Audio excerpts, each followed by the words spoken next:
प्रधानमन्त्री पुष्पकमल दाहाल प्रचण्डको चीन भ्रमण आजबाट सीमा नाका खोल्नेदेखि प्रसारण लाइन विस्तारसम्मका एजेन्डा। सरकार र शिक्षकबीच 6 बुँदे सहमति आन्दोलन भयो फिर्ता। सहमतिप्रति असन्तुष्टि जनाउँदै राहत शिक्षकद्वारा आन्दोलन जारी रहने घोषणा। शिक्षकहरूको 10-10 वर्षमा बढुवा। सेवा प्रवेशको अधिकतम अवधि 40 वर्ष। बनेन सुन तस्करीको जाँचबुझ आयोग। दलहरूबीच कार्यादेशमै विवाद। सहमति अनुसार छानबिन आयोग गठन गर्न सरकार तयार नभएको भन्दै नेकपा एमालेको आपत्ति। प्रधानमन्त्री प्रचण्डलाई देखाएर सुन तस्करी छानबिन आयोग नबनाउने प्रयास।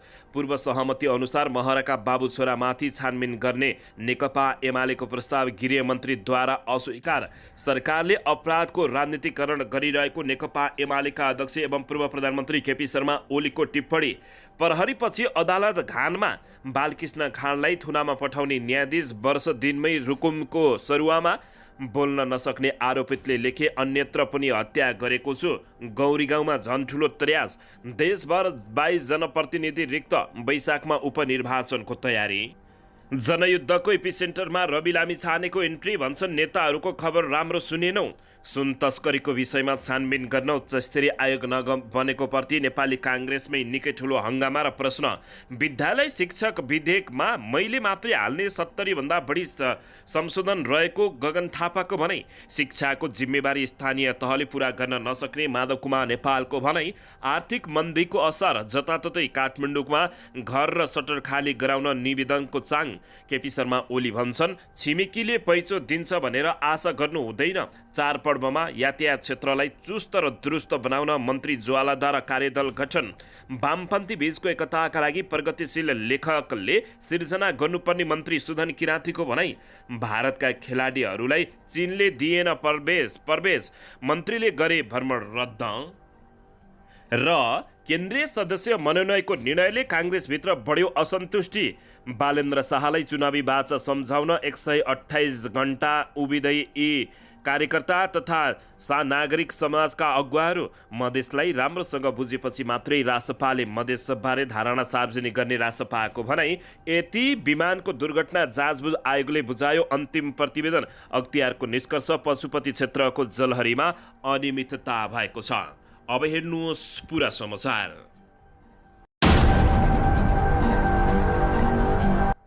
दर्शक महानुभावहरू नमस्कार। नेपाली न्युज टिभीको न्युज बुलेटिन खबरमा यहाँहरूलाई हार्दिक स्वागत छ।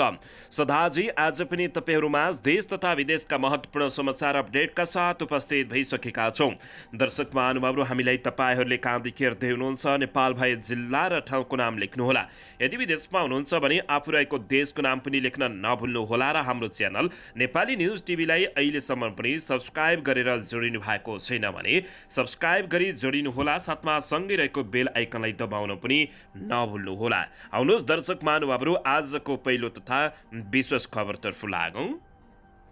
दर्शकबिन पूर्व सहमति अनुसार कृष्ण बहादुर महराका बाबु छोरामाथि छानबिन गर्ने नेकपा एमालेको प्रस्ताव गृहमन्त्रीले अस्वीकार गरिदिएपछि नेकपा एमाले हङ्गामा मचाएको छ। सरकारले माओवादी नेता कृष्ण बहादुर महरा र उनका छोरामाथि सुन तस्करीको विषयमा अनुसन्धान गर्ने नेकपा एमालेको प्रस्ताव अस्वीकार गरेको छ।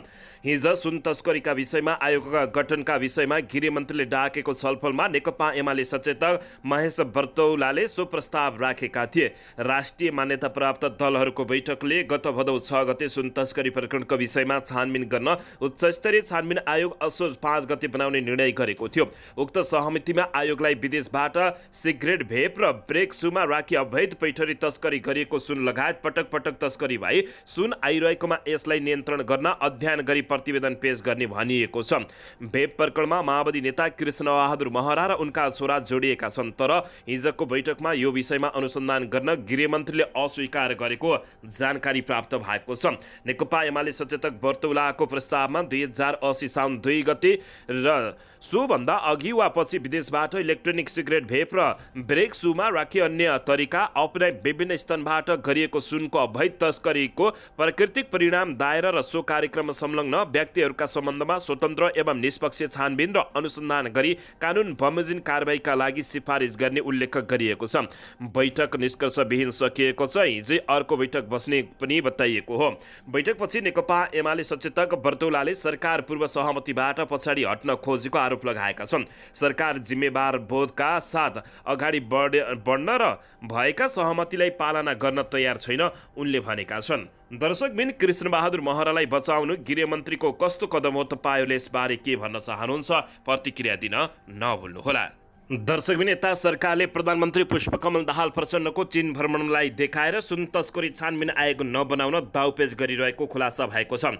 प्रधानमन्त्री विदेशमा रहेको आयोग गठन गर्न नसकिनेको भन्ने तयारी जवाब दिन सरकारले आयोग गठनलाई आलटाल गरेको बुझिएको छ। सहमति अनुसार सरकारले हिजो असोज 5 गते बेलुकीसम्म आयोग गठन गरिसक्नु पर्दछ। सांसदमा प्रतिनिधित्व गर्ने दलहरूबीच सुन तस्करी छानबिन गर्दा भदौ 6 गते जाँचबुझ आयोग ऐन 2026 बमोजिम असोज 5 गते आयोग गठन गरी काम थाल्ने सहमति भएको थियो। दर्शक महानुभावहरू, अन्ततः सरकारले अपराधको राजनीतिकरण गरिरहेको नेकपा एमालेका अध्यक्ष एवं पूर्व प्रधानमन्त्री केपी शर्मा ओलीले आरोप लगाएका छन्। सहमति अनुसार छानबिन आयोग गठन गर्न सरकार तयार नभएको भन्दै नेकपा एमालेले आपत्ति सम्मत जनाएको छ। उता सुन तस्करीको जाँचबुझ आयोग गर्न दलहरूबीच कार्यादेशमै विवाद भएको जानकारी प्राप्त भएको हो। दर्शकबिन यसैबीच यता प्रधानमन्त्री पुष्पकमल दाहाल प्रचण्डको चीन भ्रमण आजबाट सुरु भएको छ। सीमा नाका खोल्नेदेखि प्रसारण लाइन विस्तारसम्मका एजेन्डा रहेका छन्। प्रधानमन्त्री पुष्पकमल दाहाल प्रचण्डको औपचारिक चीन भ्रमण आजबाट सुरु भएको छ। प्रधानमन्त्री प्रचण्ड अमेरिकाको न्युयोर्कमा भएको संयुक्त राष्ट्र सङ्घको 78औं महासभामा सहभागी भएर त्यतिबाटै सिधै चीन गएका छन्। प्रधानमन्त्री प्रचण्ड सुरुमा चीनको हान्जाऊमा हुन लागेको 19औं एसिया खेलको उद्घाटन समारोहमा सहभागी हुनेछन्। एसियन खेल समारोहमा सहभागी भएपछि प्रधानमन्त्री प्रचण्ड बेजिङ जानेछन्। बेजिङमा उनले चिनिया समकक्षीसँग द्विपक्षीय वार्ता र चिनिया राष्ट्रपतिसँग असोज 8 गते शिष्टाचार भेटवार्ता गर्नेछन्। बेजिङमा उनले चिनिया कम्युनिस्ट पार्टीका अन्य नेताहरूसँग पनि भेटवार्ता गर्ने कार्यक्रम रहेको छ। परराष्ट्र मन्त्रालयका अनुसार प्रधानमन्त्रीको चीन भ्रमणमा कृषि, स्वास्थ्य, सडक नाका, जलविद्युत, व्यापार घाटा लगायतका क्षेत्रमा छलफल हुने बताइएको छ। चीनका राष्ट्रपति सी जिनपिङ नेपाल भ्रमण आएको बेला चीनले प्रतिबद्धता व्यक्त गरेका अनुदानका कार्यक्रमलाई पनि एजेन्डामा राखिएको बुझिएको छ। भ्रमणको बेला चीनसँगका सीमा नाकाका विषयमा पनि छलफल हुने परराष्ट्र मन्त्रालयले जानकारी दिएको हो। दार्चुला, बझाङ, डोल्पा, गोर्खा, सङ्खुवा सभा, दोलखा लगायतका जिल्लामा रहेका चीनसँगको नाकाहरू वर्गीकरण गरेर 12 महिना चल्ने नाकाहरूलाई त्यही अनुसार सञ्चालन ल्याइने परराष्ट्र मन्त्रालयले जानकारी दिएको छ। केही एजेन्डा जलस्रोत क्षेत्रसँग पनि रहेको बताइएको हो। यसमा जलविद्युत आयोजना र विद्युत प्रसारण लाइन पनि पर्दछन्। सडक निर्माणको विषयमा पनि चीनसँग सहयोग माग्ने तयारी छ। सेतीमा फास्ट ट्र्याक बनाउने, हिल्सादेखि सुर्खेतमा सडक, नुवाकोटदेखि छहरेसम्म एउटा टनेलको निर्माण, कोदावारी राजमार्गको अपग्रेड र पुनर्निर्माण गर्ने विषयमा छलफल हुने बताइएको छ। यसैबीच स्वास्थ्य क्षेत्रमा पनि केही परियोजनाहरू अगाडि बढाउने योजना मन्त्रालयले रहेको जानकारी दिएको हो। यता चीन भ्रमणमा व्यापार घाटालाई पनि ध्यानमा राख्ने खबर बाहिरिएको छ। दर्शकबिन यसैबीच यता सरकार र शिक्षकहरूबीच 6 बुँदे सहमति भएको छ। आन्दोलन पनि फिर्ता भएको छ। आन्दोलनरत शिक्षक र सरकारबीच 6 बुँदे सहमति भएको छ। सहमति भएपछि नेपाल शिक्षक महासङ्घद्वारा आह्वान गरिएका काठमाडौँ केन्द्रित सबै किसिमका कार्यक्रमहरू हिजैकै मितिदेखि अन्त्य भएको छ। सार्वजनिक काल लगायत सबै किसिमका विद्यालयमा अध्यापनहरूलाई नियमित गरी पठन पाठन सञ्चालन गर्ने सहमति भएको छ। नेपाल शिक्षक महासङ्घका अध्यक्ष कमल तुलाधार र शिक्षा मन्त्रालयका सचिव सुरेश अधिकारीले 6 बुँदे सहमतिमा हस्ताक्षर गरेका छन्। सहमति अनुसार शिक्षकको दरबन्दी मिलान तथा पद मिलान सम्बन्धी व्यवस्था, स्थानीय आवश्यकता, विषयगत व्यवस्था, विद्यार्थी सङ्ख्या र विद्यार्थीको पहुँचलाई आधार बनाउने सहमति भएको छ। यसैबीच शिक्षकको मर्यादा क्रम कायम गर्न विधेयकमा भएका केही व्यवस्था संशोधन गर्ने लगायतको सहमति पनि जुटेको जानकारी प्राप्त भएको छ। दर्शकबिन तर सहमतिप्रति असन्तुष्टि जनाउँदै राहत शिक्षकद्वारा आन्दोलन जारी रहने घोषणा गरिएको खबर बाहिरिएको छ। सरकार र शिक्षक महासङ्घ बीच भएको सहमतिप्रति असन्तुष्टि जनाउँदै राहत शिक्षकहरूले आन्दोलन जारी राख्ने घोषणा गरेका छन्। शुक्रबार साँझ नेपाल राहत शिक्षक केन्द्रीय समितिले एक विज्ञप्ति जारी गर्दै आन्दोलन जारी रहने घोषणा घोषणा गरेको छ। नेपाल राहत शिक्षक महासङ्घका अध्यक्ष खेमराज अधिकारी र महासचिव कुमार बजगाईद्वारा जारी विज्ञप्तिमा शुक्रबार भएको सहमतिमा आफूहरूको असहमति रहेको जनाएका छन्। विज्ञप्तिमा वार्ताको सिलसिलामा सुनियोजित ढङ्गले सिर्जित परिस्थितिले सम्पूर्ण शिक्षक कर्मचारीहरूको अपमान हुने र राहत शिक्षकहरूको न्यायोचित स्थायी व्यवस्थापन नहुने भएपछि केन्द्रीय अध्यक्षले वार्ता बहिष्कार गरी बाहिरिएको समेत जनाइएको छ। विज्ञप्तिमा भनिएको छ, अहिले विभिन्न सञ्चार माध्यमहरूमा साथै सामाजिक सञ्जालबाट दुष्प्रचार भइरहेको प्रति खेद प्रकट गर्दै तथाकथित सहमति 4 लाख शिक्षक कर्मचारीको माथिको भद्दा मजाक हो। धोका अपमान आम शिक्षक कर्मचारी गुमराहमा राख्ने र झारा टार्ने गरी सार्वजनिक भएको सहमतिमा घोर आपत्ति रहेको नेपाल राहत शिक्षक केन्द्रीय समितिको ठहर रहेकाले चालु सडक आन्दोलन यथावत राख्दै देशभरका सामुदायिक विद्यालयमा कार्यरत सम्पूर्ण शिक्षक कर्मचारीहरूलाई सशक्त सडक आन्दोलनमा सारिक हुन आह्वान गर्दै यो विज्ञप्ति जारी गरिएको छ भनिएको छ। 40,000 राहत शिक्षकलाई आन्तरिक प्रतिस्पर्धाबाट स्थायित्व गरिनुपर्ने आफूहरूको माग भएको पनि त्यो पुरा हुन नसकेको भन्दै राहत शिक्षकहरूले आक्रोश पुग्दै आएका छन्। दर्शक महानुभावहरू, यसैबीच यता शिक्षकहरूको 10-10 वर्षमा बढुवा सेवा प्रवेशको अधिकतम अवधि 40 वर्ष समेत हुने बताइएको छ। सरकार र राजधानीमा 3 दिन आन्दोलन गरेको शिक्षक महासङ्घ बीच 6 बुँदे सहमति भएसँगै सम्पूर्ण आन्दोलनका कार्यक्रम फिर्ता भएका छन्। यससँगै अब आइतबारदेखि देशभरका सामुदायिक विद्यालय निर्भर रूपमा पठन पाठन सञ्चालन हुने अपेक्षा गरिएको छ। यद्यपि शिक्षक महासङ्घले गरेको सहमतिमा राहत शिक्षकले असन्तुष्ट जनाएको छ। दर्शकबिन, यसै बीचमा शिक्षकहरूको बढुवा 10 वर्षमा हुनेछ। अब अधिकतम 40 वर्ष काम गर्न पाउने बताइएको छ।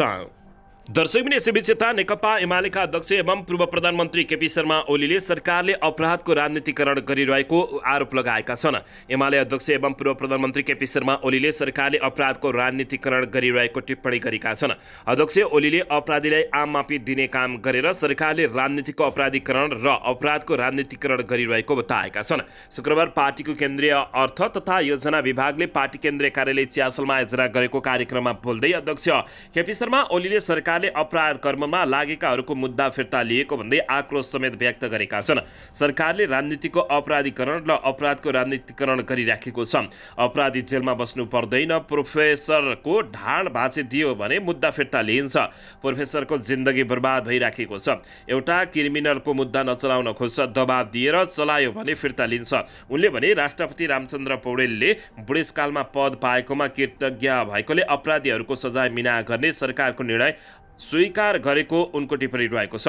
राष्ट्रपति महोदय बुढेसकालमा राष्ट्रपति पाएकोमा कृतज्ञ हुनुहुन्छ। सरकारले जे लाग्यो त्यो बडो खुसीका साथ स्वीकार गर्नुहुन्छ। उनले भने अब यो स्थितिमा अब राज्यको गुन्जायसन विकास, गरिबी निवारण लगायतका कुरामा ध्यान दिउँ छैन त्यो। उनले भने सरकारको ध्यान शान्ति प्रक्रियालाई टुङ्ग्याउने भन्दा पनि हिंसालाई उत्सवको रूपमा मनाउनेतिर भएको दोहोऱ्याएका छन्। फागुन 1 गते माओवादी विद्रोहको सुरु भएको दिनलाई सार्वजनिक विदा दिने सरकारको निर्णय स्मरण गराउँदै उनले सरकारले हिंसालाई उत्सवको रूपमा मनाएर शान्ति प्रक्रियालाई टुङ्गोमा पुर्याउने उल्टो बाटो रोजिरहेको समेत आरोप लगाएका छन्। दर्शकबिन, यसैबीच यता अख्तियारले निष्कर्ष निकाल्दै पशुपतिको जलहरीमा अनियमितता भएको बताएको छ। अख्तियार दुरुपयोग अनुसन्धान आयोगको टोलीले पशुपतिनाथ मन्दिरमा सुनको जलहरी राख्ने क्रममा अनियमितता भएको निष्कर्ष निकालेको छ। पशुपतिनाथ मन्दिरमा सुनको जलहरी राख्दा मुचुल्का अनुसार जडान नभएको र छानबिन सुरु गरेपछि सुनको पेटी थाम्ने काम भएको भन्ने अनियमितता भएको निष्कर्ष निकालेको छ। इमान्दारीपूर्वक काम भएको थियो भने मुचुल्कामा पछि थपघट गर्नुपर्ने अवस्था थिएन। अख्तियार उच्च स्रोतले भन्यो, जहिले छानबिन सुरु हुन्छ वा अनुसन्धान अघि बढ्छ त्यसपछि कागज सच्याउने सुन भेटिने काम भएको छ। त्यसका आधारमा अनियमितता भएको निष्कर्ष निकालिएको अख्तियारले बताएको छ। 2 वर्ष अघि प्रतिनिधि सभा विघटन गरेर निर्वाचनको घोषणा गरेका पूर्व प्रधानमन्त्री केपी शर्मा ओलीले पशुपतिनाथको मन्दिर पुगेर सुनको जलहरी राख्न 30 करोड रुपियाँ घोषणा गरेका थिए। चौतर्फी विरोधका बावजुद पशुपति क्षेत्र विकास कोषले मन्दिरमा चाँदीको साटो सुनको जलहरी राख्ने निर्णय गरेको थियो। जलहरी निर्माणका लागि करिब 100 किलो सुन लाग्ने इस्टिमेट गरिएको थियो भने 108 किलो चाहिने भनी निर्णय भएको थियो। फागुन 2077मा राष्ट्रपति विद्यादेवी भण्डारीले पशुपतिमा क्षमा याचना पूजा गर्दा 108 किलोको जलहरी निर्माण गरिराखिएको भन्ने ब्यानर नै तयार गरिएको थियो। पशुपति क्षेत्र विकास कोषले 103 किलो 773 ग्राम सुन किनेको हिसाब किताब छ। त्यसमा 2 किलो 890 ग्राम तामा, 1 किलो 294 ग्राम पितल, 12 ग्राम जिङ्क समेत गरी 107 किलो 924 ग्राम सुन कायम गरियो। 1008 जस्ता अंश शुभको प्रतीक मानिने भएकाले 108 किलो सुनको जलरी राख्ने भनिएको थियो। जलरी बनाएर तयार पारिएको मुचुल्कामा 96 किलो 822 ग्राम सुन खपत भएको उल्लेख गरिएको छ। दर्शक महानुभावहरू, अन्ततः अख्तियारले पशुपतिको जलहरीमा अनियमितता भएको निष्कर्ष निकालेको छ। दर्शकबिन, यसैबीच यता प्रहरीपछि अदालत घानमा परेको छ। बालकृष्ण खाँडलाई थुनामा पठाउने न्यायाधीश वर्ष दिनमै रुकुमकोट सरुवा भएका छन्। नेपाली काङ्ग्रेसका नेता एवं पूर्व गृहमन्त्री बालकृष्ण खाँडलाई अदालतको कठघारामा उभ्याउन भूमिका खेल्ने प्रहरी अधिकारीहरू यसअघि नै आफ्नो कार्यक्षेत्रबाट खेदिएका छन्। 1 वर्ष पनि कायम गर्न नपाउँदै उनीहरू नक्कली शरणार्थी भुटानी प्रकरणको अनुसन्धानमा तानिएका भिआइपीहरूको घानामा परेका छन्।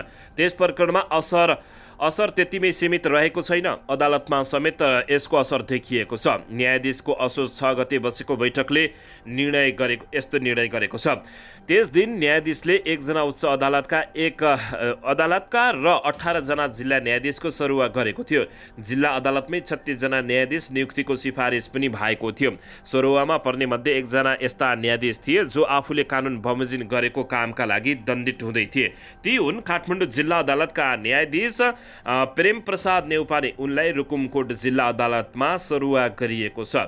उनको सरुवा अस्वाभाविक छ किनभने न्यायाधीश नेउपाने काठमाडौँ जिल्ला अदालतमा 2079 साउनमा मात्रै सरुवा भएर आएका थिए। कुनै असामान्य कारण नपरी 2 वर्षभन्दा कम अवधिमा न्यायाधीशको सरुवा हुँदैन। नेउपाने काठमाडौँमा हाजिर भएर काम थालेको वर्ष दिन पुगेको छैन। नेउपानेको विरुद्धमा कुनै उजुरी वा काममा कैफियत देखिएको थिएन, बरु उनको इजलासबाट साहसिक प्रकारका आदेश र फैसला समेत भएका थिए। दर्शकबिन, प्रहरीकै हविगतमा न्यायाधीश पुगेको हो। गत असार 1 गते नक्कली भुटानी शरणार्थी प्रकरणमा पूर्व मन्त्री द्वय बालकृष्ण खाँड, टोपबहादुर रायमा, सचिव टेकनारायण पाण्डे सहित 16 जनालाई पूर्वपक्षका लागि थुनामा पठाउन न्यायाधीश नेउपानेकै इजलासबाट आदेश भएको थियो। उनकै इजलासमा भएको बयान र थुनचेक बहसपछि यो आदेश भएको हो। नेपालीलाई नक्कली भुटानी शरणार्थी बनाएर अमेरिका पठाउने गिरोहमा संलग्न भएको र सघाएको अभियोग गरिरहेको उक्त मुद्दा विचाराधीन रहेको छ।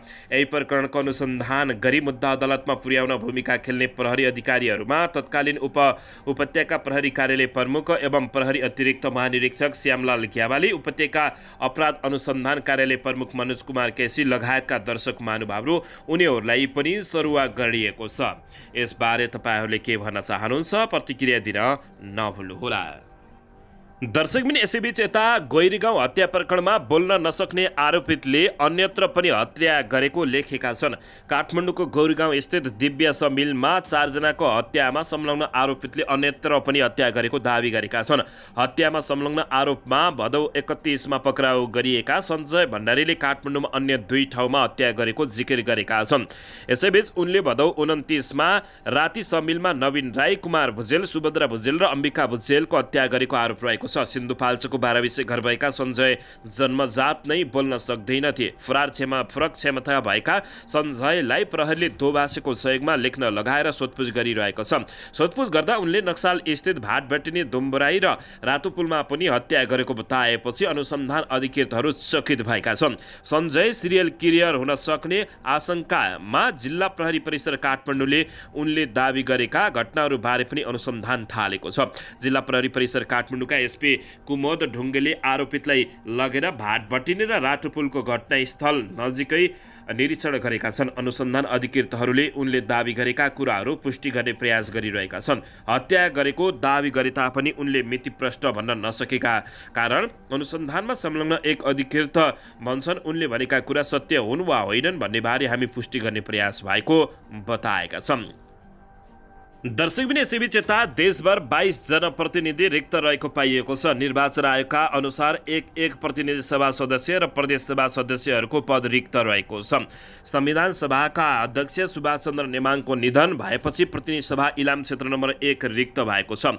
4 मङ्सिर 2079 भएको निर्वाचनमा इलाम 1 बाट नेमाङ निर्वाचित भएका थिए। यसैबीच दर्शक महानुभावहरू देशभर 22 जनप्रतिनिधि रिक्त रहेका छन्। वैशाखमा उपनिर्वाचनको तयारी गरेको बताइएको छ। सुदूरपश्चिम प्रदेश सभा बझाङ निर्वाचन क्षेत्र नम्बर 1 मा उपनिर्वाचन गर्नुपर्नेछ। मङ्सिर 2079 भएको चुनावमा यस क्षेत्रबाट निर्वाचित प्रदेश सभा सदस्य पृथ्वी बहादुर सिंहको निधनपछि उक्त पद समेत रिक्त भएको छ। आयोगका प्रवक्ता शालिग्राम शर्मा पौडेल अनुसार जिल्ला सामान्य समितिको प्रमुख कैलालीका लागि उपनिर्वाचन गर्नुपर्नेछ।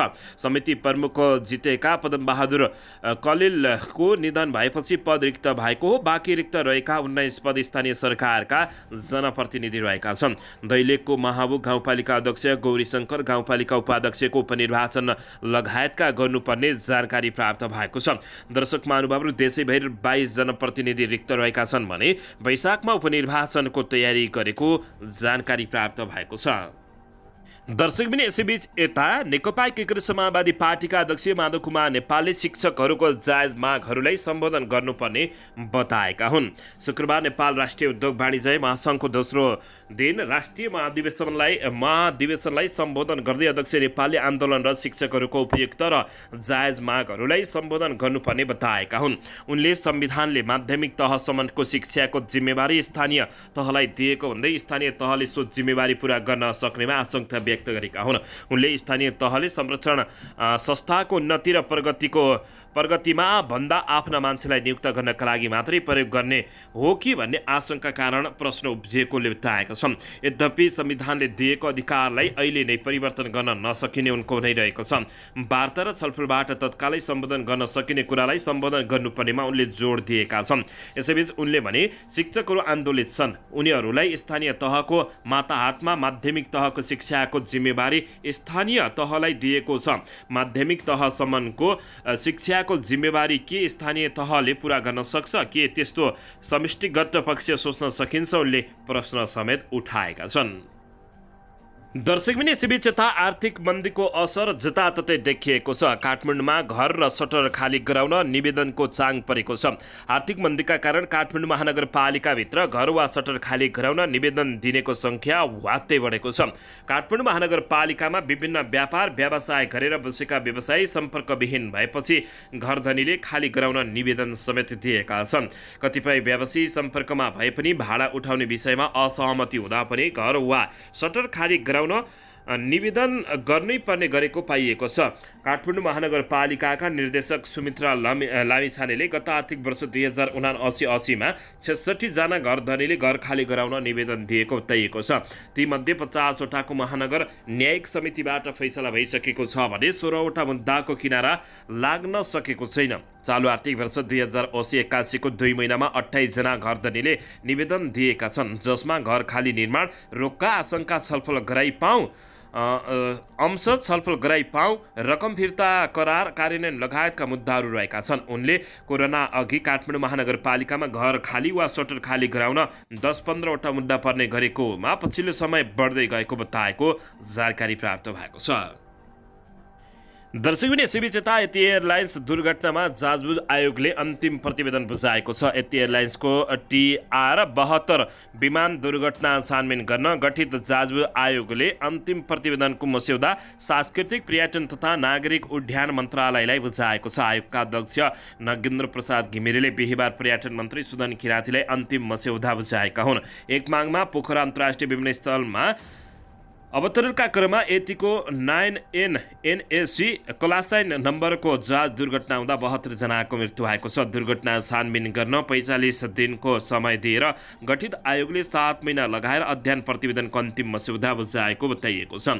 आयोगले दुर्घटनाका सम्बन्धमा विस्तृत जाँच गरी आगामी दिनमा यस किसिमका दुर्घटना हुन नदिन सम्बन्धित निकायहरूले कार्यान्वयन गर्नुपर्ने सुझावहरू सहितको अन्तिम प्रतिवेदनको मस्यौदा बुझाएको मन्त्रालयले जानकारी दिएको छ।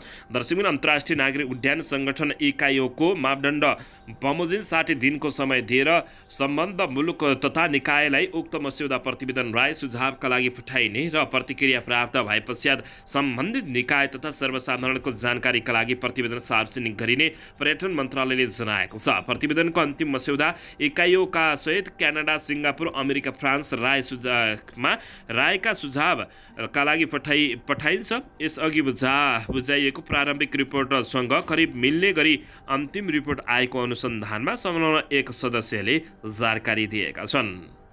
दर्शकबिन यसैबीच यता भौतिक पूर्वाधार तथा यातायात मन्त्री प्रकाश ज्वालाले चाडपर्व लक्षित यातायात क्षेत्रको सुधार गर्न सर्वपक्षीय कार्यदल गठन गरेका छन्। शुक्रबार सरकारवाला सबै पक्षलाई बोलाएर मन्त्री ज्वालाले यातायात व्यवस्था विभागका महानिर्देशक उद्धव रिजालको नेतृत्वमा कार्यदल गठन गरेका हुन्।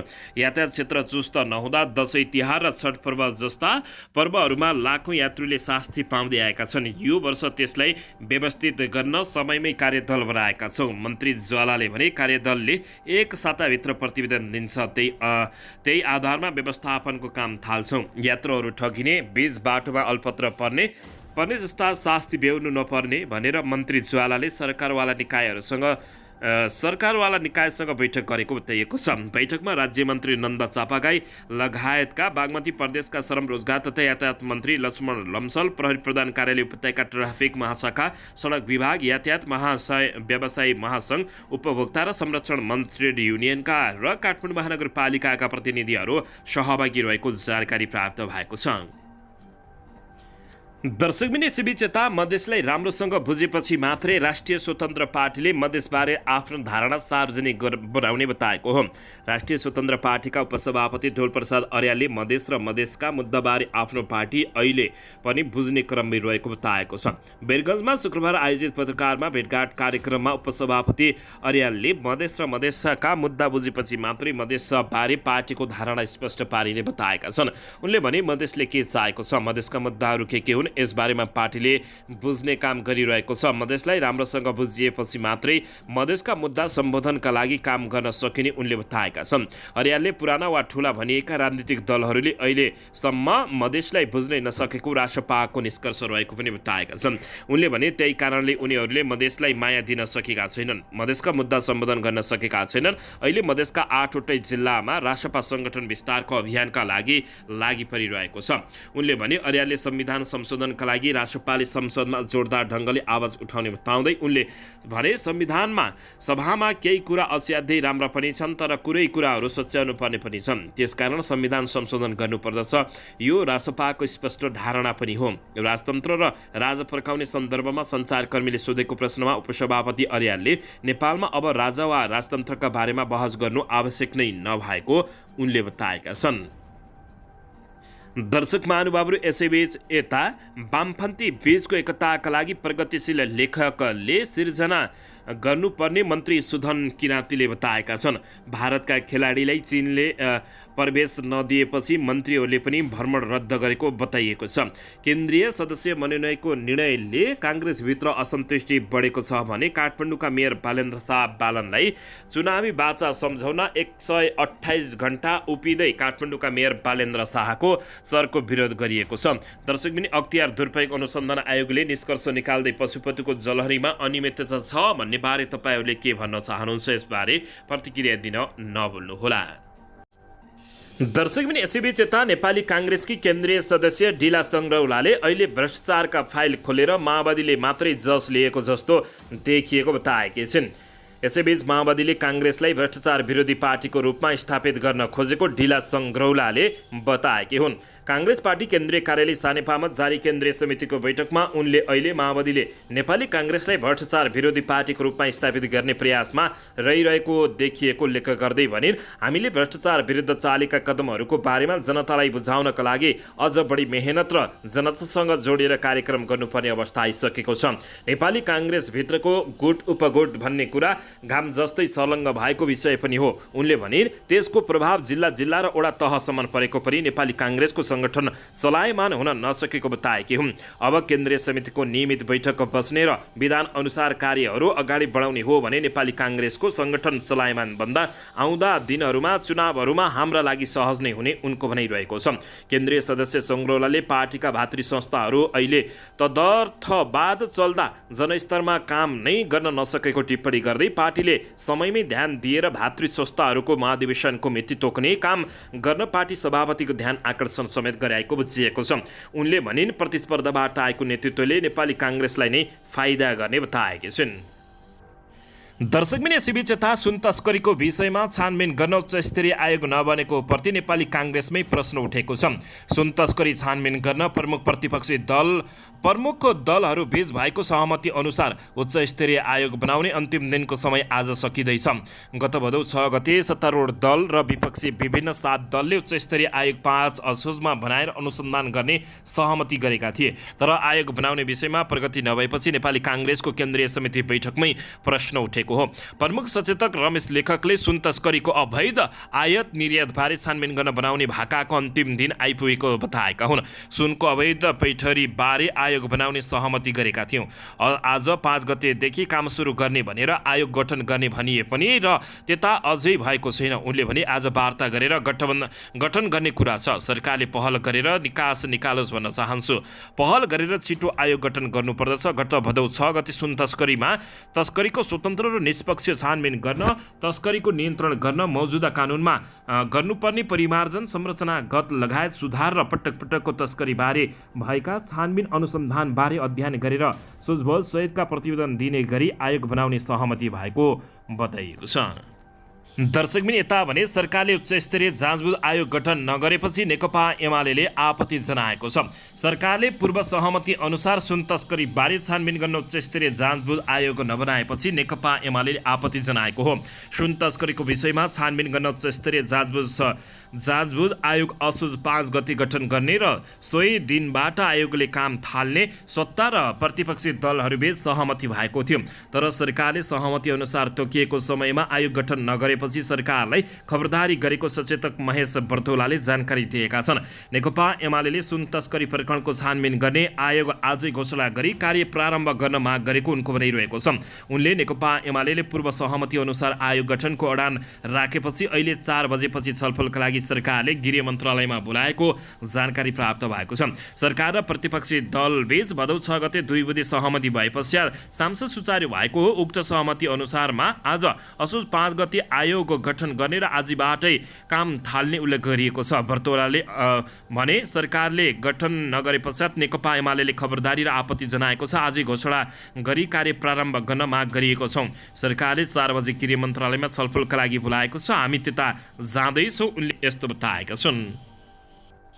दर्शक महानुभावहरू यसैबीच यता मङ्गलवामा कर्फ्यू उल्लङ्घन गर्दै प्रदर्शन गरिएको छ। सर्लाहीको सदरमुकाम मङ्गलवामा कर्फ्यू उल्लङ्घन गर्दै प्रदर्शन भएको छ। शुक्रबार दिउँसो मङ्गलवाका विभिन्न क्षेत्रमा कर्फ्यू उल्लङ्घन गर्दै स्थानीयहरूले प्रदर्शन गरेका हुन्। प्रदर्शनकारीहरूलाई तितर बितर पार्न प्रहरीले 1 दर्जनभन्दा धेरै सेल असुर ग्यास प्रहार गरेको छ। जिल्ला सामान्य समितिको चोक अगाडि भेला भएर स्थानीयहरूले कर्फ्यू उल्लङ्घन गर्दै प्रदर्शन गरेका हुन्। बिहिबार राति गणेशको मूर्ति विसर्जन गर्ने क्रममा मङ्गलवा 3 मा 2 समूहबीच झडप भएपछि मङ्गलवा फेरि असन्त बनेको छ। अवस्था थप बिग्रिन नदिन स्थानीय प्रशासनले गैरातीदेखि नै मङ्गलवामा अनिश्चितकालीन कर्फ्यू आदेश जारी गरेको छ। गैरातीको झडपमा परेर 8 जनाभन्दा धेरै घाइते भएका छन् भने घाइतेमध्ये 1 जनाको अवस्था गम्भीर रहेको प्रहरीले जानकारी दिएको छ। कर्फ्यू उल्लङ्घन गर्दै केही ठाउँहरूमा सामान्य प्रदर्शन भए पनि अहिलेसम्म मङ्गलवामा कुनै पनि अप्रिय घटना नभएको प्रहरीको दाबी रहेको छ। जिल्ला विकास समिति चोकसहितको केही ठाउँहरूमा स्थानीय भेला भएर प्रहरीले केही सेल असुर ग्यास प्रहार गरेको मात्रै हो। जिल्ला प्रहरी कार्यालय सर्लाहीका डीएसपी दिपेन्द्र परियाले भने असुर ग्यास प्रहार भएपछि भिड तितर बितर भएको छ र त्यो बाहेक थप अप्रिय घटना नभएको जानकारी प्राप्त भएको छ। दर्शकबिन यसैबीच यता शेरबहादुर देउवालाई नेपाली काङ्ग्रेसका नेताहरूले प्रश्न गर्दै विमानस्थलको भिड देख्दा त बनाएकै रहेछौ नि भन्ने देश लाग्दैन भनेर प्रश्न गरेका छन्। काङ्ग्रेस केन्द्रीय सदस्य अजय बाबु शिवाकोटीले विमानस्थलमा विदेशिनीको भिड देख्दा नेतृत्वप्रति प्रश्न उठाएका छन्। केन्द्रीय समितिको बैठकमा बोल्दै शिवाकोटीले विमानस्थलमा आँखै रसाउने दृश्य देख्दा नेतृत्व तहमा पुग्ने नेताहरूलाई देश त हामीले बनाएकै रहेनौँ नि भन्ने लाग्छ कि लाग्दैन भन्ने प्रश्न उठाएका छन्। आज हरेक राज्यका निकाय र संस्थाहरूप्रतिको भरोसा खस्किँदो छ। नेतृत्वप्रतिको आशा निराशामा परिणत भइरहेको छ।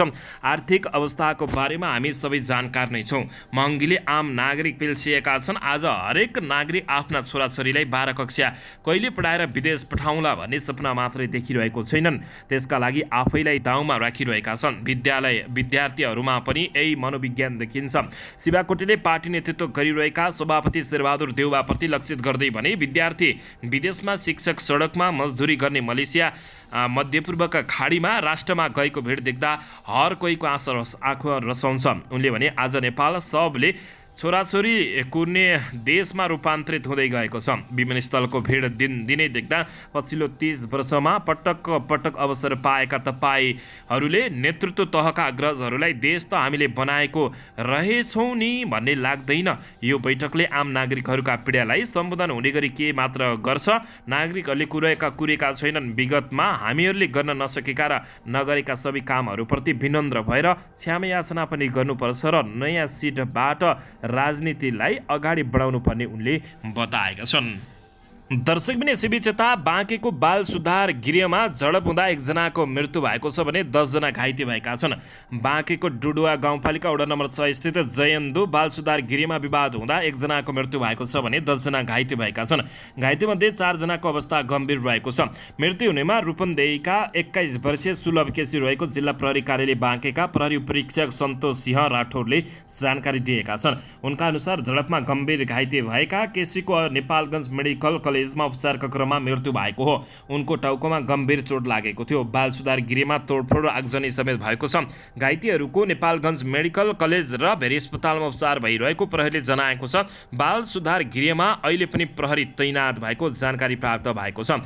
दर्शकबिन बाँके बाल सुधार गृहमा झडप हुँदा प्रहरीको पिस्तोल बालबन्दीको कब्जामा गएको बताइएको छ।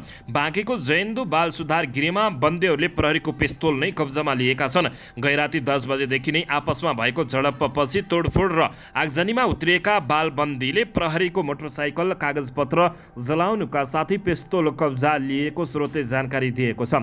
बाल सुधार गृहका इन्चार्ज प्रहरी सहायक निरीक्षक असाईले बोक्ने पिस्तोल बन्दीले लगेका छन्। लगातार तोडफोडमा उत्रिएका बालबन्दीलाई सम्झाएर वार्तामा ल्याउने प्रयास भइरहेको बताइएको छ।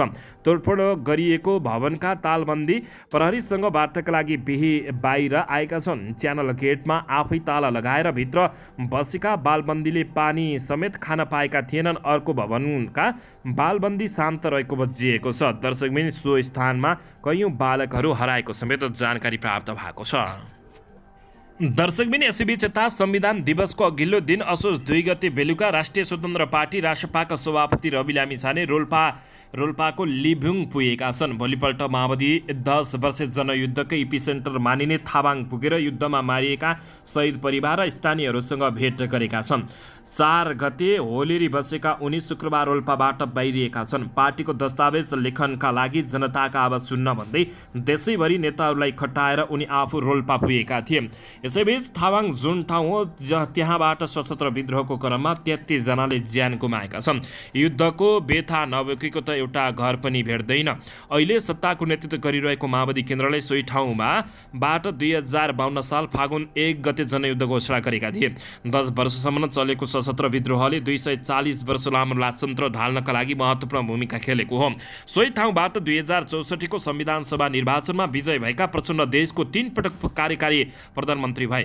नन्दबहादुर पुन उपराष्ट्रपति भए। कृष्णबहादुर महरा पटक मन्त्री र सभामुख भए भने वर्षमान पुन अनन्त अर्थमन्त्री भए। उन्सरी घरती मगर सभामुख भइन्। गणतन्त्र स्थापना भएपछि देशको राज्य सत्ता रोल्पाले मात्र चलाएको भन्ने आरोप नेताहरूमाथि लाग्दै आएको छ। तर राजधानी पछि विद्रोहको उद्गम बिन्दु रोल्पालाई नेताहरूले भुलेको, जनताको सामान्य जीवनयापन समेत ध्यान नदिएको गुनासाका बीच रविले रोल्पा कनेक्सनलाई धेरै अर्थपूर्ण रूपमा हेरेको जानकारी प्राप्त भएको छ। माओवादीको आधार क्षेत्र मानिने रोल्पामा पुगेर रासोपाले के सन्देश दिन खोजेको हो, रोल्पाली जनताको मनोविज्ञान कस्तो थियो, नेताहरूप्रति उनीहरूको गुनासा कस्ता थिए, यसै विषयमा दर्शक महानुभावहरू रवि लामिछाने सो स्थानमा गएर निकै ठुलो राम्रो जनताहरूसँग कन्भर्सेसन गरेको देखाइएको छ।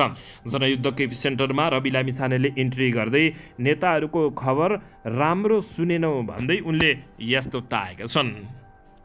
दर्शकबिन यसैबीच यता मलेसिया पठाइदिन्छु भन्दै 3 लाख रुपियाँ ठगी गर्ने एकजनालाई पक्राउ परेका छन्। प्रहरीले डोटीको शिखर नगरपालिका 2 घर भई हाल काठमाडौँमा बस्दै आएका 32 वर्षीय धनबहादुर भोगटीलाई पक्राउ गरेको छ। प्रहरीका अनुसार उनले वैदेशिक रोजगारीका लागि मलेसिया पठाइदिन्छु भन्दै कृष्णबहादुर भोगटीबाट 3 लाख रुपियाँ लिएर फरार भएका थिए। प्रहरीले धनबहादुर भोगटीलाई काठमाडौँको सेतो पुलबाट पक्राउ गरेको जानकारी प्राप्त भएको छ। उनलाई थप अनुसन्धान तथा कारबाहीका लागि वैदेशिक रोजगार विभाग पठाइएको प्रहरीले जानकारी दिएको छ। दर्शक महानुभावहरू यसैबीच यता कोशी प्रदेशमा इतर पक्षले संसदीय दलका नेता थापाको राजीनामा माग गरेको छ। दर्शकबिन यसैबीच नेपाली काङ्ग्रेसको संस्थापन इतर पक्षले कोशी प्रदेश संसदीय दलका नेता उद्धव थापाको राजीनामा माग गरेको छ। 2 पटक मुख्यमन्त्री नियुक्त भए पनि सर्वोच्च अदालतको आदेशपछि पदमुक्त भएका थापाको नैतिकताका आधारमा संसदीय दलको नेताबाट राजीनामा दिनुपर्ने उनीहरूको भनाइरहेको छ। नेपाली काङ्ग्रेस संसदीय दलको निर्वाचनमा थापासँग प्रतिस्पर्धा गरेका संस्थापन इतर पक्षका समूहका नेता केदार कार्कीले दलका नेता उद्धव थापाले नैतिकताका आधारमा निकास दिनुपर्ने बताएका छन्। उहाँले नैतिकताका हिसाबले निकास दिनु भए राम्रो हुन्छ। उनले भने मलाई लाग्छ उहाँले दलको नेताबाट निकास दिनुहुन्छ। थापा काङ्ग्रेस भित्र कृष्णप्रसाद सिटौला निकट नेता हुन्, तर पछिल्लो समय संस्थापन समूहको पनि उनलाई साथ रहेको छ।